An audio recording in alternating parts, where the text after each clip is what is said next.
En la tierra de Canaán, bajo un cielo que había visto nacer y morir a generaciones, vivía un anciano llamado Jacob, un hombre que había luchado con Dios y con los hombres, y había vencido. Un hombre que llevaba en su rostro las marcas de una vida de exilio, de engaño, de amor y de pérdida. Jacob tenía 12 hijos, pero su corazón tenía un favorito, indiscutible: José, el hijo de su vejez, el primogénito de Raquel, la esposa que había amado con una devoción que desafiaba a la muerte misma. José era un joven de 17 años, y sobre él reposaba una gracia especial, una sensibilidad espiritual lo distinguía de sus hermanos. Y para sellar esa distinción, Jacob le había regalado una túnica de colores, una prenda que no era solo un lujo, sino un símbolo de favor, de autoridad, de un destino que se tejía en los cielos antes de que el mundo fuera. Pero el favor, como la luz, a menudo proyecta sombras, y la sombra que proyectaba la túnica de José era la envidia, una envidia oscura y corrosiva que se anidaba en el corazón de sus 10 hermanos mayores. Ellos eran hombres rudos, pastores que vivían bajo el sol abrasador, cuyas manos estaban callosas por el trabajo y cuyos corazones estaban endurecidos por el resentimiento. Veían a José, el soñador, el que traía malos informes de ellos a su padre, el que se paseaba con su túnica de príncipe mientras ellos trabajaban, y lo odiaban. Un odio silencioso al principio, que se manifestaba en miradas de reojo y en palabras no dichas. Pero ese odio estaba a punto de encontrar una voz, y esa voz sería un grito de sangre. Una noche, José tuvo un sueño, y en la inocencia de su juventud, se lo contó a sus hermanos. Soñó que ataban manojos en medio del campo, y su manojo se levantaba y se quedaba derecho, mientras que los manojos de sus hermanos se inclinaban hacia el suyo.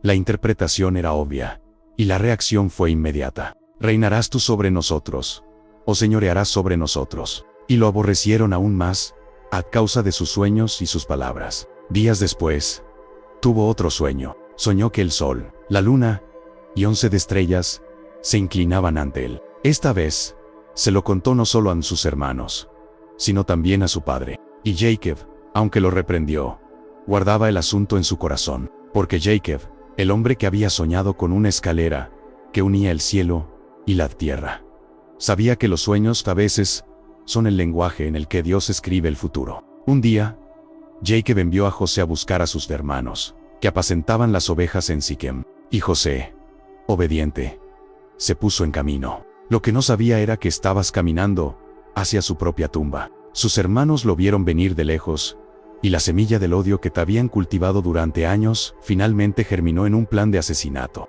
Aquí viene el soñador, se dijeron unos a otros. Ahora pues, venid, y matémosle y echémosle en una cisterna. Y diremos: alguna mala bestia lo devoró, y veremos qué será de sus sueños. La ironía es brutal. En el mismo momento en que planeaban destruir al soñador, estaban, sin saberlo, poniendo en marcha la maquinaria que haría realidad sus sueños. Pero Rubén, el primogénito, que cargaba con la culpa de haber profanado el lecho de su padre, intentó salvarlo. No lo matéis, dijo, echadlo en esta cisterna que está en el desierto, y no pongáis mano en él. Su intención era volver más tarde y devolverlo a su padre. Y así lo hicieron. Despojaron a José de su túnica, la túnica de colores, que simbolizaba todo lo que odiaban, y lo arrojaron a una cisterna vacía.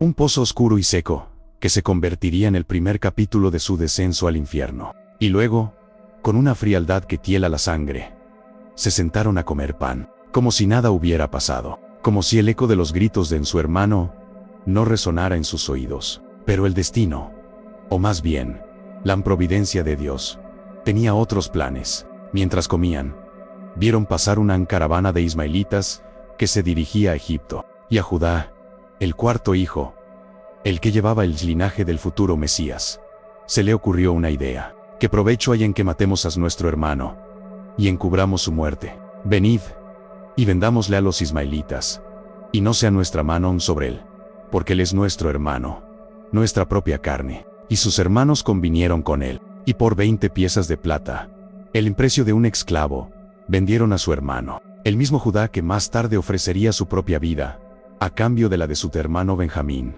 Ahora vendía a José para salvarse de la culpa de la sangre. Tomaron la túnica de José, la tiñeron con la sangre de un cabrito, y se la llevaron a su padre. Esta hemos hallado. Reconócete ahora si es la túnica de tu hijo, o no. Y Jacob la reconoció, y rasgó sus vestidos, y puso cilicio sobre sus lomos, y guardó luto por su hijo muchos días. Una mala bestia lo devoró. José ha sido despedazado, y durante los siguientes 22 años, Jacob hoy viviría en la oscuridad de un duelo basado en una mentira que sus propios hijos habían fabricado. Mientras tanto, José era llevado a Egipto, la superpotencia del mundo antiguo, una tierra de pirámides y de faraones, de dioses extraños y de una cultura deslumbrante. Y allí fue vendido a Potifar, capitán de la guardia de Faraón. Y aquí es donde la historia da un giro inesperado, porque la Biblia dice: mas Jehová estaba con José. 4 palabras que lo cambian todo. En la casa de un amo pagano, en una tierra extraña, lejos y de su familia y de todo lo que conocía, José no estaba solo. Dios estaba con él, y todo lo que José hacía prosperaba. Y Potifar vio que Dios estaba con él, y le entregó todo lo que tenía. José pasó de ser un esclavo a ser el administrador de una de las casas más importantes de Egipto. Pero la prueba de José no había terminado. Era un joven de hermosa apariencia y de bello semblante. Y la esposa de Potifar puso sus ojos en él, y día tras día lo acosaba, intentando seducirlo. Acuéstate conmigo, le decía. Y José, que había aprendido a vivir en la presencia de Dios, se negaba. ¿Cómo, pues, haría yo este grande mal y pecaría contra Dios? No se trataba solo de lealtad a su amo, se trataba de lealtad a su Dios. Y un día, cuando no había nadie en casa, ella lo agarró por la ropa, y José, en un acto de integridad heroica, huyó, dejando su ropa en las manos de ella. Y la mujer, despechada, lo acusó de intentar violarla. Y Potifar, enfurecido, lo envió a la cárcel. De nuevo, el descenso, de administrador a prisionero, de la confianza a la traición. Pero la Biblia repite las mismas 4 palabras. Pero Jehová estaba con José, y le extendió su misericordia, y le dio gracia en los ojos del jefe de la cárcel. Y el jefe de la cárcel entregó en mano de José el cuidado de todos los presos que había en aquella prisión.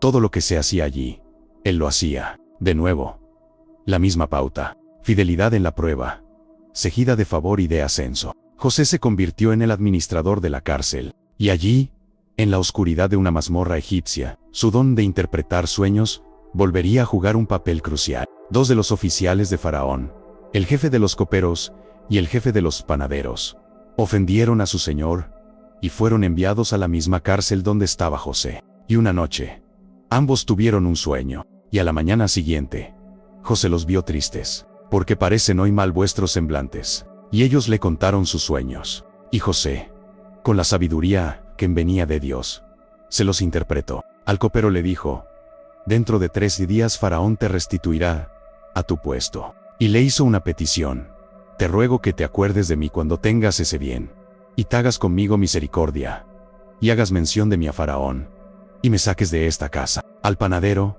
la interpretación fue terrible: dentro de 3 días Faraón te quitará la cabeza. Y 3 días después, todo sucedió como José había dicho. El copero fue restaurado, el panadero fue ejecutado, y el copero, en la euforia de su liberación, se olvidó de José. Y José permaneció en la cárcel 2 años más. 2 años de silencio, 2 años de espera, 2 años en los que la promesa parecía haberse olvidado. Pero Dios nunca olvida. Y en el momento perfecto, Faraón, el hombre más poderoso de la tierra, tuvo un sueño, o más bien, 2 sueños. Soñó con 7 vacas gordas que eran devoradas por 7 vacas flacas. Y soñó con 7 espigas llenas y hermosas que eran devoradas por 7 espigas menudas y abatidas. Y por la mañana, su espíritu estaba turbado, y llamó a todos los magos y sabios de Egipto, pero ninguno pudo interpretar sus sueños. Y en ese momento, el copero se acordó del joven hebreo que estaba en la cárcel,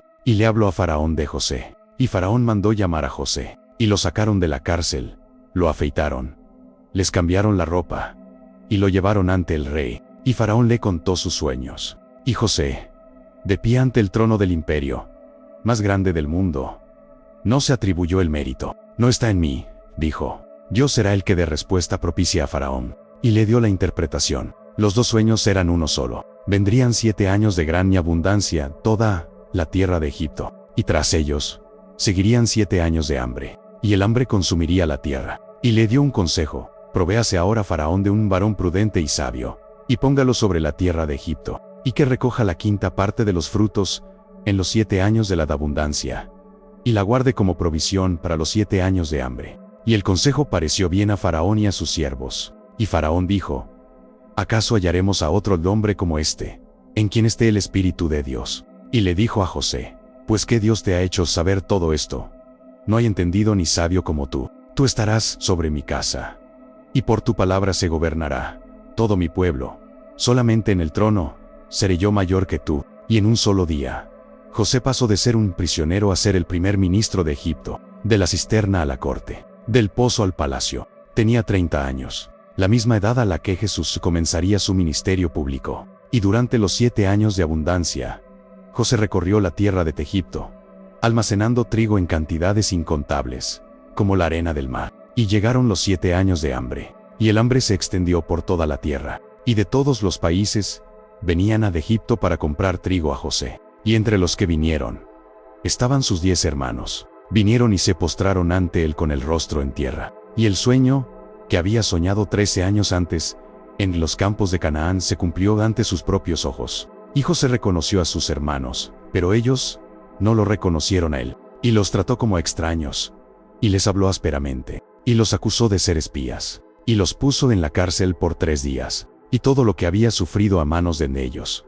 ahora tenía el poder de devolvérselo. Pero José no era un hombre de venganza, era un hombre de redención. Los sometió a una serie de pruebas, diseñadas no para humillarlos, sino para ver si sus corazones habían cambiado. Les exigió que trajeran a su hermano menor, Benjamín, el otro hijo de Raquel, y cuando finalmente lo hicieron, después de un doloroso proceso, en el que Judá tuvo que garantizar la seguridad de Benjamín con su propia vida, José preparó un banquete para ellos, y los sentó a la mesa, en orden de edad, y les dio porciones de comida.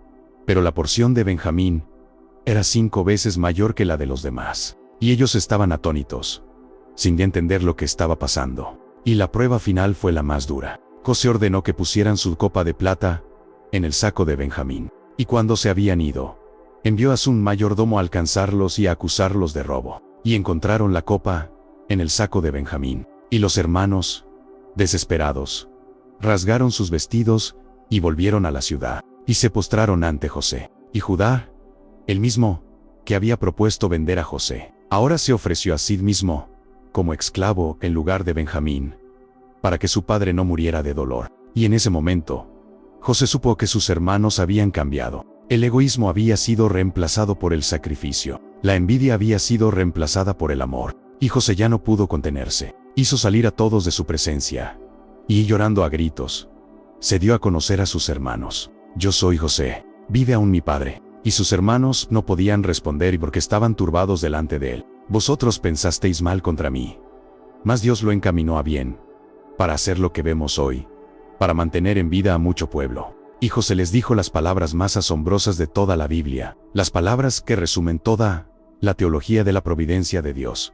Ahora, pues, no os entristezcáis, ni os pese de haberme vendido acá, porque para preservación de vida me envió Dios delante de vosotros. En esa frase se resume toda la historia. Lo que los hombres planearon para mal, Dios lo usó para bien. La traición, la venta, la falsa acusación, la cárcel, el olvido. Cada uno de esos actos de maldad humana fue un eslabón en la cadena de la providencia divina para salvar a la familia de Israel y, a través de ellos, al mundo entero. José no minimizó el pecado de sus hermanos, pero lo vio a través de los ojos de la soberanía de Dios. Y desde esa perspectiva, el perdón no solo era posible, era inevitable. Y la historia termina con una de las escenas más conmovedoras de la Biblia. Jacob, que había creído durante 22 años que su hijo estaba muerto, finalmente se reúne con él en Egipto, y se echó José sobre el cuello de su padre, y lloró sobre su cuello largamente. Y Jacob dijo: muera yo ahora, ya que he visto tu rostro, pues aún vives. Y la familia de Israel se estableció en la tierra de Gosén, y allí se multiplicaron y se convirtieron en una gran nación. Y todo porque un joven soñador se aferró a su Dios en medio de la oscuridad, y creyó que incluso en el pozo más profundo, la mano de Dios todavía estaba obrando. La vida de José es un espejo de la vida de Cristo, amado por el Padre, odiado por sus hermanos, vendido por precio de esclavo, falsamente acusado, contado entre los transgresores, descendido a la muerte, y exaltado a la diestra del trono, para ser el Salvador de su pueblo. Y al final, perdonando a aquellos que lo traicionaron, y usándolo todo para su redención. La historia de José nos enseña que no importa cuán oscuro sea nuestro presente, no importa cuán profundas sean nuestras heridas,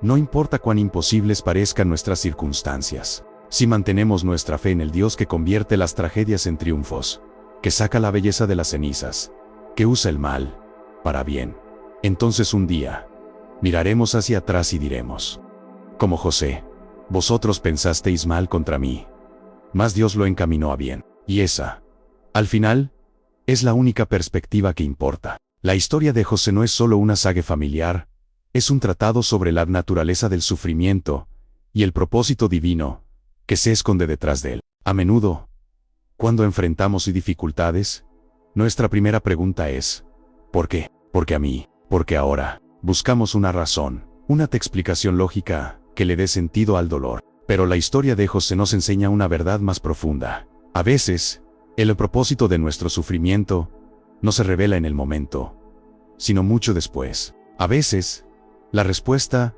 al por qué solo se entiende cuando miramos hacia atrás desde la perspectiva del plan completo de Dios. Imaginemos a José en la cisterna, un joven de 17 años, traicionado por sus propios hermanos, arrojado a un pozo para morir. ¿Qué pensamientos cruzarían su mente? Miedo, confusión, ira, desesperación. ¿Dónde está Dios en todo esto? ¿Qué pasó con los sueños que me dio? Desde la perspectiva de la cisterna, todo parecía sin sentido. No había ninguna lógica, ninguna justicia, ninguna esperanza. Pero desde la perspectiva del palacio, 22 años después, todo cobraba sentido. La cisterna fue el primer paso necesario para llegar al trono. La traición fue el vehículo que lo llevó a Egipto. La esclavitud fue la escuela que lo preparó para administrar un imperio. Cada herida fue una pieza del rompecabezas que Dios estaba armando. Esta es una lección crucial para nosotros. Cuando estamos en medio de la prueba, en nuestro propio pozo de desesperación, es casi imposible ver el propósito de Dios. Solo vemos el dolor, la injusticia, la oscuridad. Pero la fe consiste en confiar en que, aunque no podamos verlo ahora, Dios te está obrando, que Él está tejiendo un tapiz con los hilos de nuestra vida, y que incluso los hilos más oscuros y enredados son necesarios para crear la obra de arte final. La fe es creer que el Dios que estaba con José en la cisterna también está con nosotros en la nuestra. Otro tema central en la historia de José es la integridad. En un mundo que constantemente nos tienta a tomar atajos, a comprometer nuestros valores, a buscar el camino más fácil, la vida de José es un faro de integridad inquebrantable. Cuando la esposa de Potifar lo tentó día tras día, la salida más fácil habría sido ceder. Habría evitado la ira de una mujer poderosa. Habría mantenido su posición cómoda en la casa de Potifar. Pero José eligió el camino más difícil, el camino de la obediencia a Dios, incluso si eso significaba la cárcel. Y esa decisión, aunque dolorosa a corto plazo, fue la que finalmente lo llevó al palacio, porque el carácter que forjó en la casa de Potifar fue el mismo carácter que Faraón reconoció como digno de gobernar un imperio. Dios está más interesado en nuestro carácter que en nuestra comodidad. Él a menudo permite que pasemos por pruebas de integridad, para ver si somos fieles en lo poco, antes de confiárnoslo mucho. Somos honestos en nuestras finanzas, incluso cuando nadie nos está mirando. Somos puros en nuestros pensamientos y acciones, incluso cuando la tentación es abrumadora. Somos leales a nuestros compromisos, incluso cuando es inconveniente. Cada vez que elegimos la integridad por encima de la conveniencia, estamos construyendo el tipo de carácter que Dios puede usar para grandes cosas. José nos enseña que la verdadera promoción no viene de la manipulación o del compromiso, sino de la fidelidad a Dios en los lugares oscuros. Finalmente,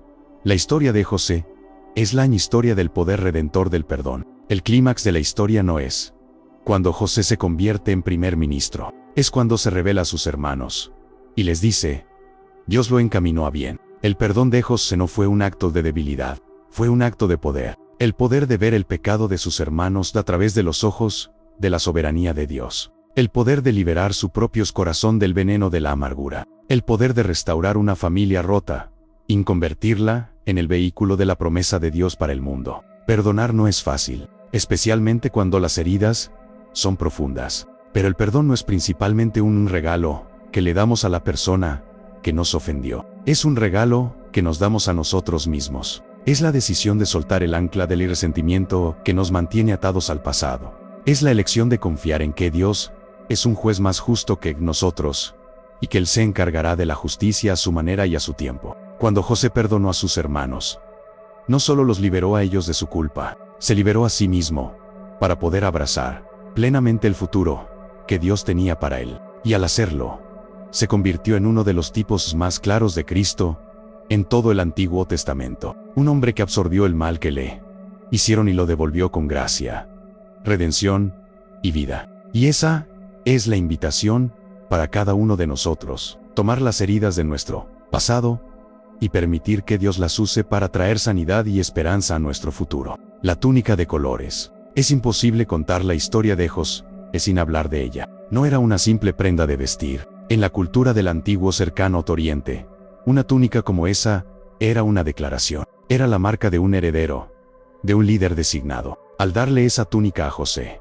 Jacob estaba, en efecto, saltándose a sus 10 hijos mayores y nombrando a José como el futuro patriarca de la familia. No es de extrañar que sus hermanos lo odiaran. Cada vez que veían a José con esa túnica, era un recordatorio visual de su propio estatus disminuido, de la preferencia de su padre, de un futuro en el que tendrían que inclinarse ante su hermano menor. La túnica era un catalizador de la envidia, un imán para el resentimiento. Pero la túnica también representa algo más profundo. Representa el llamado de Dios en la vida de una persona. Un llamado que a menudo nos distingue, nos separa, nos hace diferentes. Y esa diferencia puede atraer tanto la admiración como la hostilidad. Cuando Dios pone su mano sobre alguien para un propósito especial, es como si le pusiera una túnica de colores. Y el mundo, e incluso a veces nuestros propios hermanos en la fe, pueden resentir esa distinción. Pueden intentar arrebatarnos la túnica, mancharla, destruir la evidencia del llamado de Dios en nuestras vidas. Pero lo que la historia de José nos enseña es que nadie puede quitarte el llamado que Dios te ha dado. Pueden quitarte la túnica, pero no pueden quitarte el destino. Pueden arrojarte a la cisterna, pero no pueden impedir que Dios te levante al palacio. La ironía es que, al final, José no necesitó la túnica de colores para gobernar. Cuando se convirtió en primer ministro de Egipto, Faraón le dio su propio anillo, ropas de lino fino y un collar de oro. Dios le dio una nueva vestidura, una que representaba una autoridad y mucho mayor que la túnica de su padre podría haberle conferido. A veces, Dios tiene que quitarnos las túnicas de nuestra propia identidad, de nuestras propias ambiciones, de la aprobación de los hombres, para poder vestirnos con la autoridad que viene solo de Él. A veces, tenemos que ser despojados para poder ser verdaderamente vestidos. Consideremos también el papel del silencio, la historia de José. El silencio de Dios durante los 13 años de sufrimiento de José. Desde la cisterna hasta la cárcel, no hay registro de que Dios le hablara a José de la manera en que le habló a Abraham, a Jacob o a Moisés. No hubo una zarza ardiente. No hubo una voz desde el cielo. No hubo una visión en la noche. Y sin embargo, la presencia de Dios era innegable. La Biblia no dice, y Dios le habló a José. Dice, y Jehová estaba con José. La presencia de Dios no siempre se manifiesta en palabras audibles. A menudo se manifiesta en una fuerza de interior que nos permite soportar lo insoportable. En una paz que sobrepasa todo entendimiento en medio de la tormenta. En una esperanza que se niega a morir incluso en la tumba más oscura. Para muchos de nosotros, los períodos del silencio de Dios son los más difíciles de soportar. Oramos, y no parece haber respuesta. Leemos la Biblia, y las palabras parecen vacías. Vamos a la iglesia, y nos sentimos desconectados. En esos momentos, es fácil concluir que Dios nos ha abandonado. Pero la historia de José nos invita a reinterpretar el silencio de Dios. El silencio de Dios no es ausencia, es el período en el que la semilla está bajo tierra, germinando en la oscuridad, antes de que pueda brotar a la luz. Es el tiempo en el que el alfarero está moldeando el barro en la rueda, en silencio, con concentración, dándole la forma que él desea. Si estás en una temporada de silencio, no te desesperes. Confía en que el Dios que estaba con José en el silencio de la cárcel, Él está contigo en tu silencio, y que en el momento perfecto, Él volverá a hablar, y su palabra traerá liberación, restauración y cumplimiento de la promesa. Finalmente, la historia de José es un poderoso recordatorio de que el perdón es una elección, no un sentimiento. Cuando José vio a sus hermanos por primera vez después de más de 20 años, es imposible que no sintiera una oleada de emociones, ira, dolor, traición, pero no actuó sobre esos sentimientos. En lugar de eso, eligió un proceso de prueba, de confrontación, de revelación, finalmente, de reconciliación. El perdón no fue un evento de un solo momento, fue un viaje que requirió que sus hermanos enfrentaran su pecado, que expresaran su arrepentimiento y que demostraran un cambio de corazón. Esto es importante para nosotros. A menudo, pensamos que perdonar significa simplemente olvidar lo que pasó y actuar como si nada. Pero el verdadero perdón, el perdón bíblico, no ignora el pecado, no para avergonzar, sino para sanar, no para castigar, sino para restaurar. Perdonar no significa necesariamente confiar de inmediato. La confianza se gana con el tiempo, a través de acciones consistentes de arrepentimiento y cambio. José perdonó a sus hermanos en su corazón mucho antes de que se lo dijera, pero esperó para restaurar la relación, hasta que vio la evidencia de un cambio genuino. Que podamos aprender de su sabiduría, que podamos ser rápidos para perdonar en nuestro corazón, pero también sabios para establecer límites insaludables y para requerir la evidencia del arrepentimiento antes de restaurar plenamente la confianza. Porque el objetivo del perdón no es solo borrar el pasado, es construir un futuro diferente, un futuro donde la gracia triunfa sobre el pecado y donde el amor redime incluso las heridas más profundas. La historia de José es, en esencia, una historia sobre la familia, una familia disfuncional, marcada por el favoritismo, la envidia y la traición, pero también una familia que, al final, encuentra el camino hacia la redención. Es un recordatorio de que ninguna familia es perfecta. Todas tienen sus heridas, sus secretos, sus tensiones no resueltas. Pero también es un recordatorio de que, con Dios, ninguna herida es demasiado profunda para ser sanada. Ninguna relación está demasiado rota para ser restaurada. El viaje de José y sus hermanos, desde la cisterna en Canaán hasta del palacio en Egipto, es un viaje desde la disfunción hasta la gracia. Un viaje que nos da esperanza para nuestras propias familias. Nos enseña que, aunque no podemos cambiar el pasado, podemos, con la ayuda de Dios, reescribir el futuro. Podemos elegir el perdón sobre la amargura, la reconciliación sobre el resentimiento, el amor sobre el odio. Y al hacerlo, podemos convertirnos, como José, en instrumentos de salvación y de vida para aquellos que una vez nos hicieron daño. Porque esa es la naturaleza del amor de Dios. Un amor que no se rinde, que nunca falla, y que siempre encuentra la manera de convertir la tragedia en triunfo. La historia de José, al final, no es solo la historia de un hombre, es la historia de Dios. Es la historia de un Dios soberano, que está en control de cada detalle del universo, desde el movimiento de las estrellas, hasta las intrigas de una familia disfuncional en Canaán. Es la historia de un Dios providencial, que orquesta los eventos de la historia, para cumplir sus propósitos redentores. Es la historia de un Dios fiel que nunca abandona a sus hijos, incluso cuando están en el fondo de un pozo. Es la historia de un Dios redentor que toma el peor mal que los hombres pueden hacer, y lo convierte en el mayor bien imaginable. La historia de José nos invita a levantar la vista de nuestras circunstancias inmediatas y a contemplar el panorama general del plan de Dios. Nos desafía a confiar en su soberanía, a descansar en su providencia, a imitar su integridad y a extender su perdón, porque el Dios de José es nuestro Dios. Y la misma mano que guió a José desde la cisterna hasta el palacio, es la misma mano que nos guía hoy a través de nuestros propios valles de sombra y de muerte, hacia el destino glorioso que Él ha preparado para nosotros.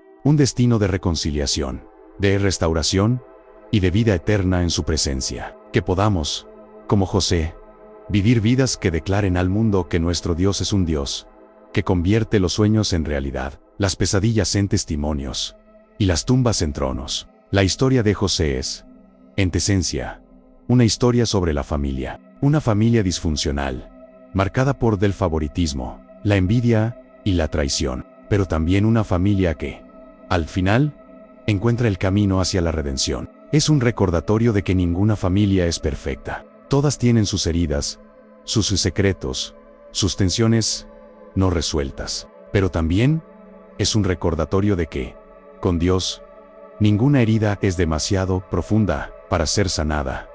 Ninguna relación está demasiado rota para ser restaurada. El viaje de José y sus hermanos, desde la cisterna en Canaán hasta del palacio en Egipto, es un viaje desde la disfunción hasta la gracia. Un viaje que nos da esperanza para nuestras propias familias. Nos enseña que, aunque no podemos cambiar el pasado, podemos, con la ayuda de Dios, reescribir el futuro. Podemos elegir el perdón sobre la amargura, la reconciliación sobre el resentimiento, el amor sobre el odio. Y al hacerlo, podemos convertirnos, como José, en instrumentos de salvación y de vida para aquellos que una vez nos hicieron daño. Porque esa es la naturaleza del amor de Dios. Un amor que no se rinde, que nunca falla, y que siempre, siempre, encuentra la manera de convertir la tragedia en triunfo. La historia de José, al final, no es solo la historia de un hombre, es la historia de Dios. Es la historia de un Dios soberano, que está en control de cada detalle del universo, desde el movimiento de las estrellas, hasta las intrigas de una familia disfuncional en Canaán. Es la historia de un Dios providencial, que orquesta los eventos de la historia, para cumplir sus propósitos redentores. Es la historia de un Dios fiel que nunca abandona a sus hijos, incluso cuando están en el fondo de un pozo. Es la historia de un Dios redentor que toma el peor mal que los hombres pueden hacer, y lo convierte en el mayor bien, imaginable. La historia de José nos invita a levantar la vista de nuestras circunstancias inmediatas, y a contemplar el panorama general del plan de Dios. Nos desafía a confiar en su soberanía, a descansar en su providencia, a imitar su integridad y a extender su perdón, porque el Dios de José es nuestro Dios. Y la misma mano que guió a José desde la cisterna hasta el palacio, es la misma mano que nos guía hoy a través de nuestros propios valles de sombra y de muerte, hacia el destino glorioso que Él ha preparado para nosotros. Un destino de reconciliación, de restauración y de vida eterna en su presencia. Que podamos, como José, vivir vidas que declaren al mundo que nuestro Dios es un Dios, que convierte los sueños en realidad, las pesadillas en testimonios y las tumbas en tronos.